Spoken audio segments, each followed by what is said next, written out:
Hi, live ഗാർഡൻസിൽ നിന്നാണ്. ഇന്ന് വന്നേക്കുന്ന ഒരു ചെറിയ ടിപ്പുമായിട്ടാണ് കേട്ടോ.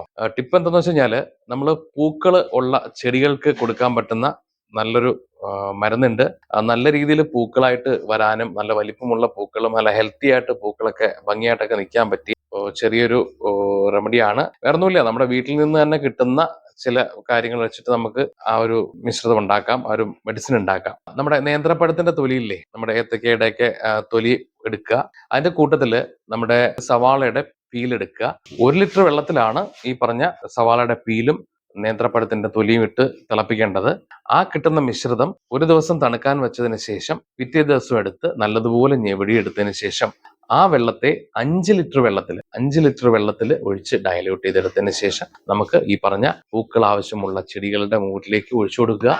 അത് വളരെ പെട്ടെന്ന് തന്നെ, ഒരു നല്ല ഡ്രൈ ആണെങ്കിൽ മാത്രമേ അത് ഒഴിച്ചു കൊടുക്കുള്ളൂ കേട്ടോ. അങ്ങനെ ഒഴിച്ചു കൊടുത്തു കഴിഞ്ഞാൽ വളരെ പെട്ടെന്ന് തന്നെ നമുക്ക് ഈ ചെടികളിലെല്ലാം നല്ല പൂക്കൾ, നല്ല ഹെൽത്തി ആയിട്ടുള്ള പൂക്കളും നല്ല കളറോടെ പൂക്കളും ഉണ്ടാവും എന്നുള്ളത് 100% ഉറപ്പാണ്. ഇനി അടുത്ത റെമഡിയായിട്ട് അടുത്ത വീഡിയോയിലേക്ക്